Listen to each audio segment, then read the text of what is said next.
if you again look in your life, you'll find there's occasions when people have said I love you and you didn't experience anything. In fact, for some of you, if you've had issues with certain people in your life and they say I love you, you often experience resentment or upset, or you might not always say it, but you'll experience it. That is, you can't experience that communication, you can't experience their love for you because you are not in the presence of your love for that person. Until you start to consider, well, maybe what I'm doing is I'm setting up the struggle. Maybe that's the game for me subconsciously. But if you take that same principle with your body, with your love life, with your career, see how you fundamentally relate to yourself is very deep, very profound. But whatever you are learning about yourself, you have to ask yourself, in what way is this going to change what I'm about to do? So I might have read something like, well, that was really good, that was really powerful. But it doesn't mean anything unless, as soon as you put the book down, you do something different. But the journey started for me probably 14, 15 years ago when I started to do work on myself. And that kind of got me on this pathway of, because before then, if you talked to me about personal development work, I'd have just rolled my eyeballs, I'd have just been like, oh, come on. And we experience ourselves as being in the world, but you're not. You're in a very biased, a very kind of slanted, a very kind of weighted place in life. You're not interacting with life. You're interacting with you, interacting with life. And that's a very kind of nuanced thing. And when you start to point to some of those things with people, you start to say like, well, how come this is something that you get hooked by? Or how come this is a strength of yours, but also a weakness of yours? That's when people start to join the dots up for themselves. It's really not about telling people. It's really about asking the right kind of questions and engaging in the right kind of conversation with somebody that you'll watch them, you'll see people joining the dots up for themselves, like, oh my gosh, yeah, that.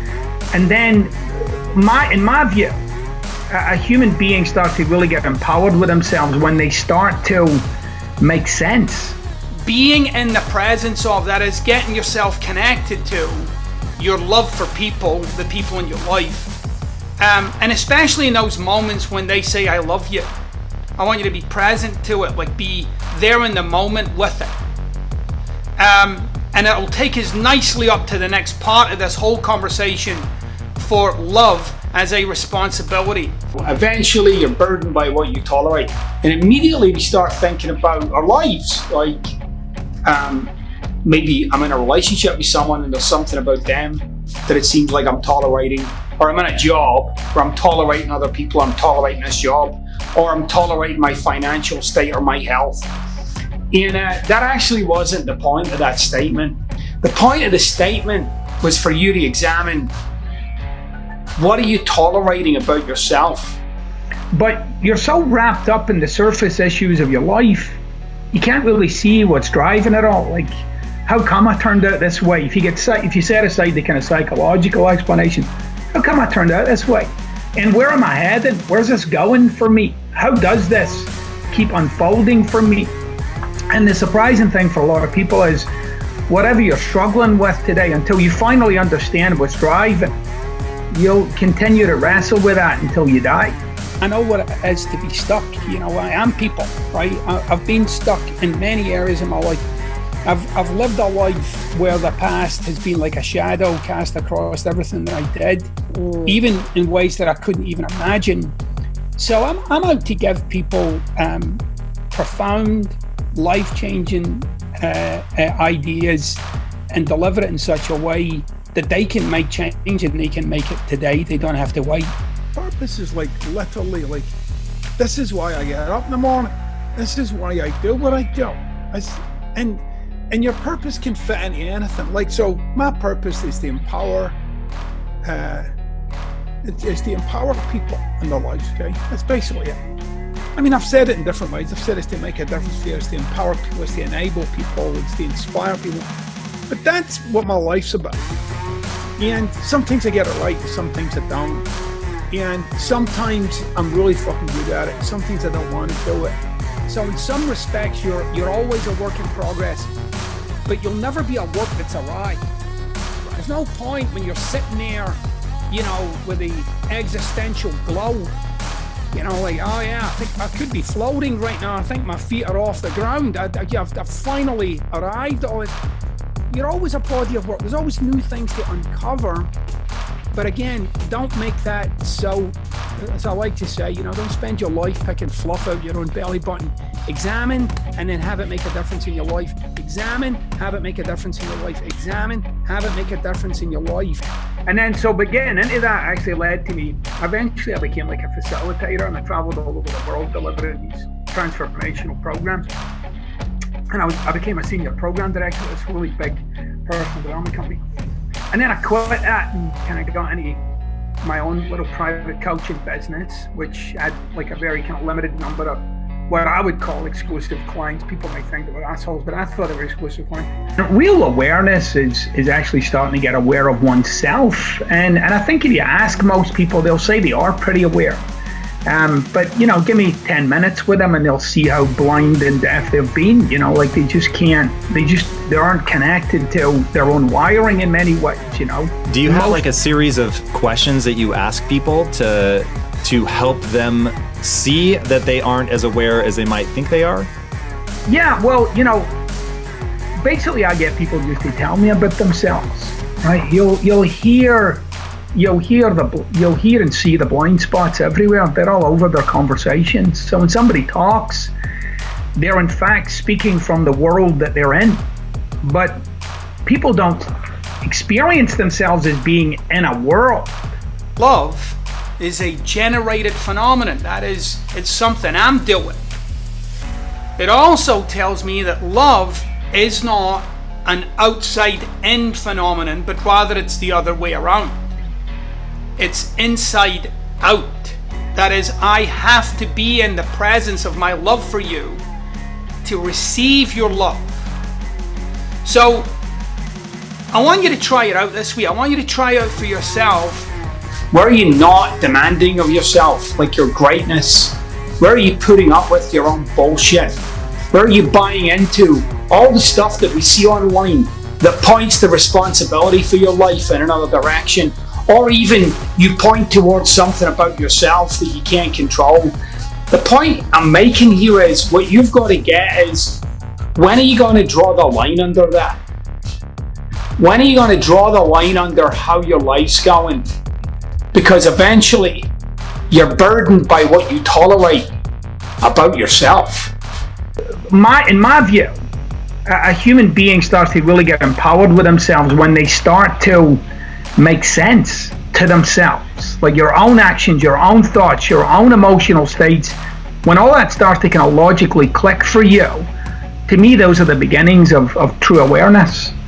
But it's the alligator that I wrestle with every day. I'm here to fucking empower people, so I may as well do it, right? I'll do that anywhere. I mean, I'm standing in the line at Starbucks. I'll empower somebody. I'll say fucking something. I'll change somebody's day just by talking, just by being there, right? Or paying for the person in front's coffee or whatever, simple thing. But it's about what my life's about, right? Like I'm enriching my experience of being alive. If you're not doing that, if you don't insert purpose into your life, what you'll have is a life of content. People get themselves into your lives that they really don't want, and then complain about that life and then never change it. Like it's until somebody like me comes along and then they get annoyed by me and intrigued by me and then they start making changes. That they themselves could see when they're being loved, that is when someone in their life says, I love you, that they experienced love. And right away in the moment, it seems like I'm experiencing you giving me love. If you look again, if you actually inspect again, you'll see in the moment that they said, I love you, what you were actually present to was your own love for them.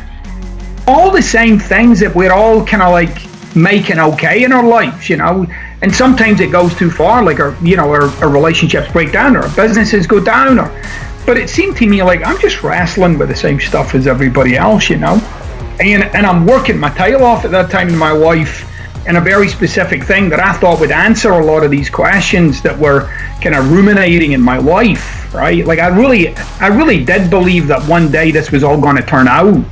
So you think about that, like you exist on a spectrum of being. And when you were born, that spectrum was whole and complete. It was wide and varied. So that is, there were lots of ways as a human being that you could be when you were a kid.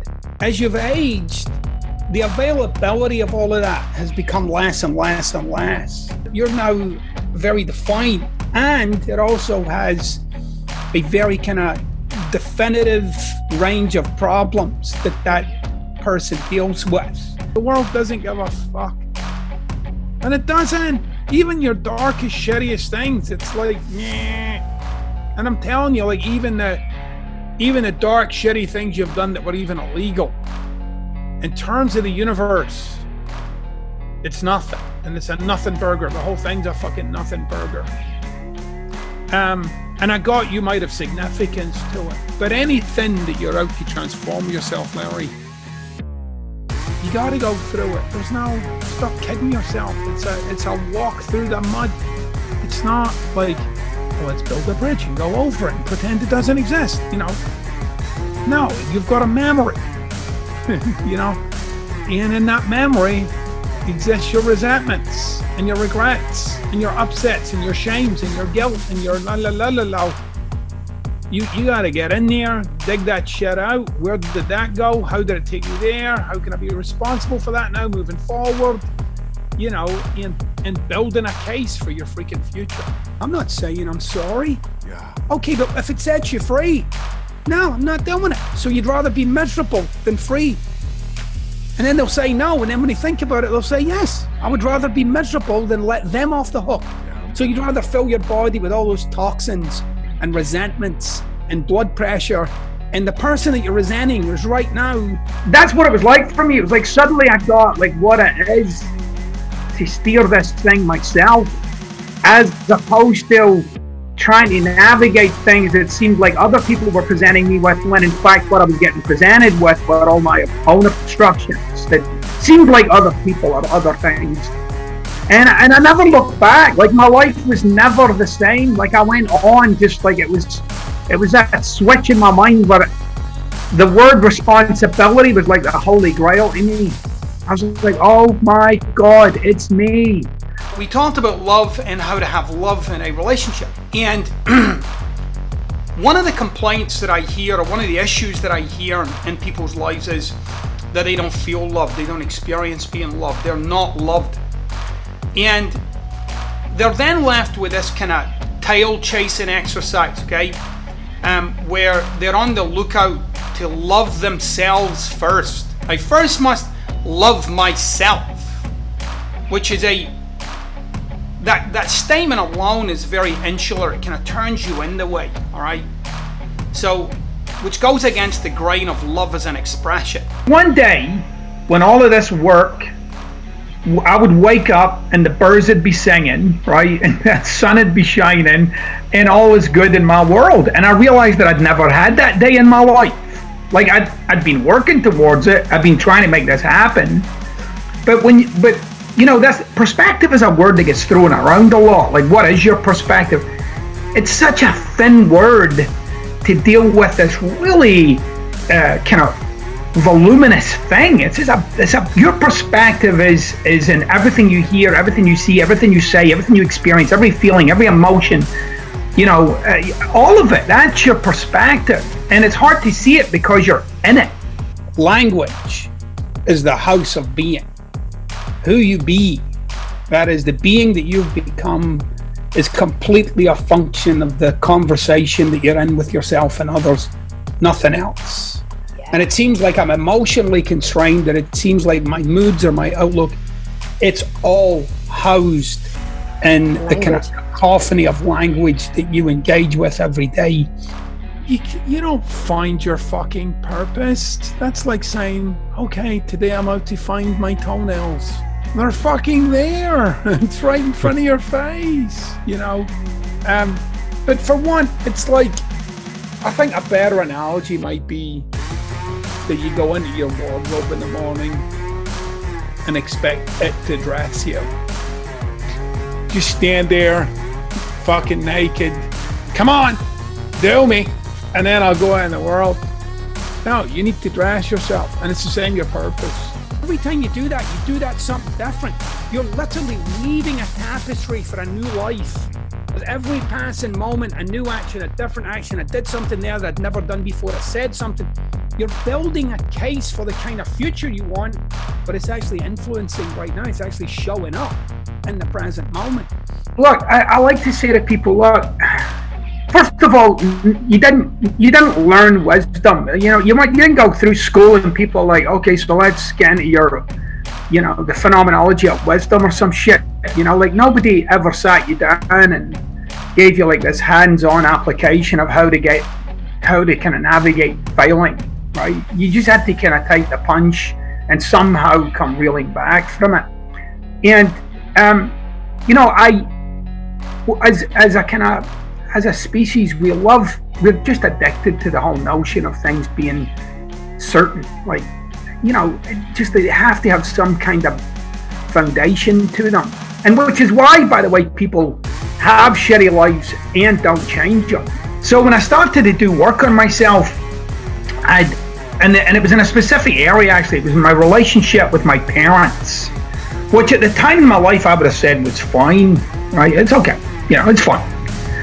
But I never realized that fine was bullshit, you know.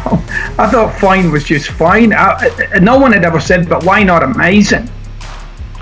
And once I started to dig down in that, then I could see, well, because of this and because of that and because of this and because of that. And it was the first time in my life that I'd ever really confronted that was just a point of view. Like, my entire past is only a perspective. It's not the actuality of my past. It's the past of the eyes and the ears of the person who was in it. Love is an expression, but I have to love myself first. It doesn't quite add up, and you got to check this out for yourself, okay? And it was the first time in my life that I'd ever really confronted that was just a point of view. Like, my entire past is only a perspective. It's not the actuality of my past. It's the past of the eyes and the ears of the person who was in it. But there was a lot of people in that past with their own eyes and ears, with a whole different takeaway from it than I had. But I lived like what I took away was now what is like the firm foundation under my feet. So I questioned everything. It was very unsettling at the beginning to actually question like the narrative. And I'd never questioned the narrative, like truly questioned it, because I'd never seen it.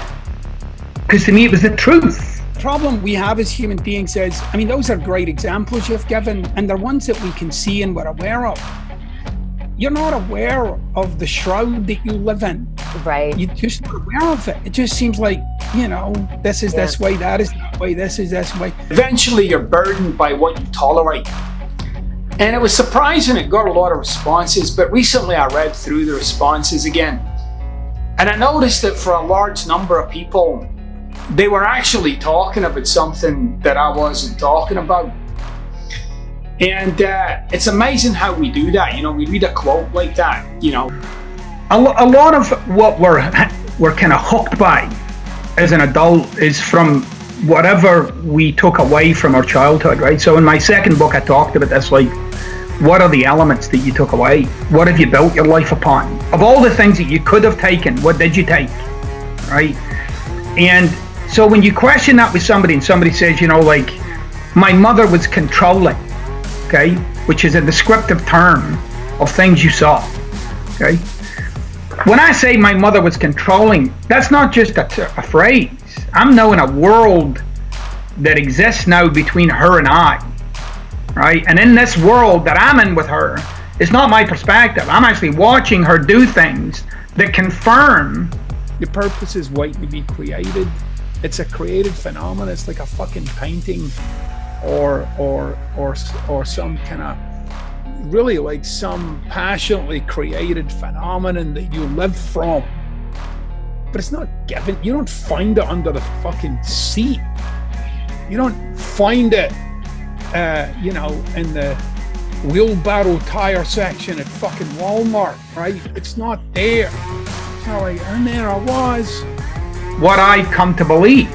I mean, I completely ignored all the other stuff, but I want to focus on this shit, right? Because this, to me, is the big deal. And so when I say to somebody, but what if your mom isn't controlling? And they say, well, she is. And I say, I know, but what if she's not? What if you just let go of the notion that she's controlling? Well, I'm not going to let go of that. Why? She's ruined my life. I say, no, you've ruined your own life. And then people start to fight for the narrative. Why? Because they've built the life upon it. And they've told other people about it. And they've got a consensus around them. And so they've filled their life with these people that are like, yeah, your mother's controlling. And you're like, yeah, that's right, she is. And then when I go into my relationship as an adult, this person's not going to control me. And even if that person is controlling me or not controlling me, I'm going to point to all the ways that I think they are. Right. You can't have significant upheaval in your life in a stable way. You know, it's like trying to move house in a peaceful manner. Like, shit's not happening, you know. One way that I've discovered that I could uncover something that I was subconsciously driven to do was to confront the idea, like, well, what if I keep doing it? Mm-hmm. Like, so the area that I always kind of gravitate towards are the areas that we sabotage. Like, this should be going well for me. It goes along quite well for a while, and then I always end up back. I always end up like kind of going back to ground zero with my finances, or my body, or relationships, whatever the thing might be.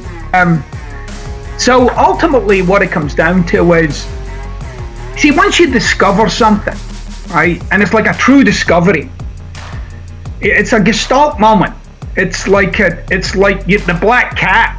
You're like, oh, you know, what? What am I in? You know, how did I?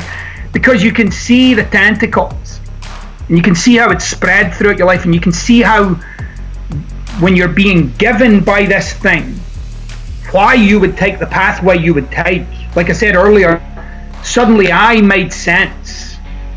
The other aspect of independence that works against me is it's internal. So I go in. If I got a problem, I'm going to go in. I'm going to fix it by going in. And then the last weakness of that strength is it's a lonely state. You become alone. You can walk into a room full of people and experience being alone. And even though you're talking to them and getting along, you don't feel connected. You don't experience being connected. There's like a barrier between you and them. And in an ontological sense, that barrier would be your independence. Okay. That you were born with the possibility of independence that has now become a constraint. Does that make sense? See, we're unbelievable. Most people think their purpose is found in something weird and mystical. It's not. It's usually something simple and something it requires you to wake up from your self-pity. And invariably, I find almost everybody's purpose is about somebody else. It's about life. It's about being someone, right? And it's not to fix you. You might work on your positive thoughts and your fucking chakra and all that stuff. That's fine. You can do that. But if you're expecting that to change your life, you're grossly mistaken. And in fact, you change your life the minute you step off the sofa and do differently than you did 5 minutes before. It was like who I knew myself as wasn't really me anymore. It was who I'd become. But I started to explore this kind of greater self, like that was there, but it was only a small part.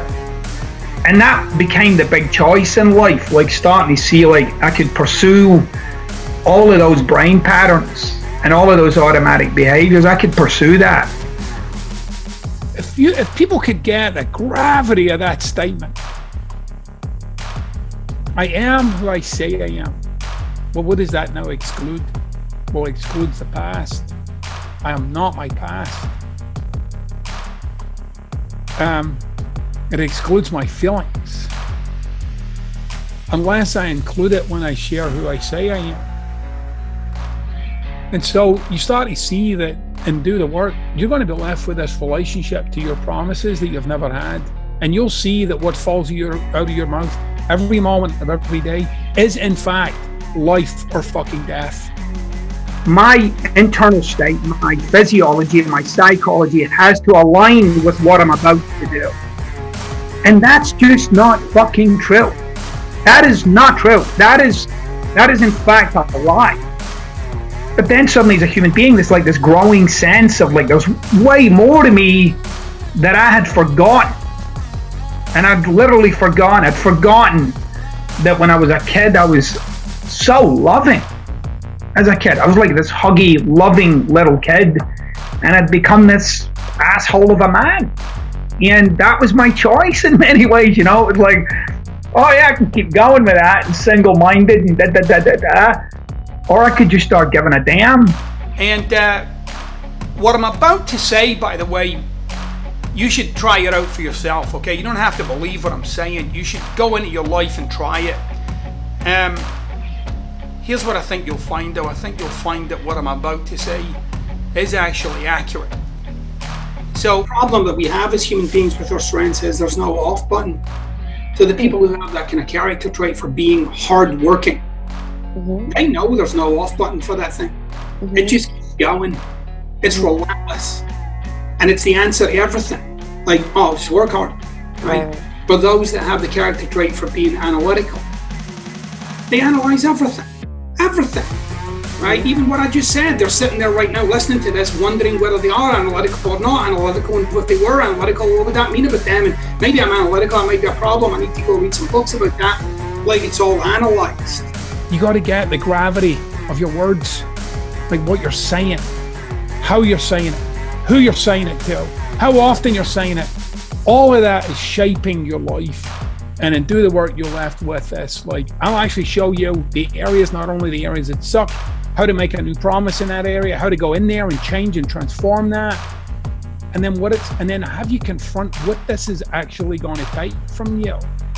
And then you'll see what doing the work really is. Changing a life isn't waking up and suddenly feeling confident or happy. It's you get to work on your life. You turn toward it and you face it down and you take it on and you be responsible. There's a lot to be said for just jumping in, right? Because people have, as well as this ability to kind of overcome, people have a tremendous capability for making shit work, right? And on the fly, right? They're just like brilliant, like just in this kind of really brilliant way. But my approach with people is, I say, if you think of yourself like a character in The Simpsons or something, right? Like, and your whole persona is like a character, and you can even imagine your little drawing, what it would look like, right? Every predictable brain pattern you have is only interested in perpetuating that character.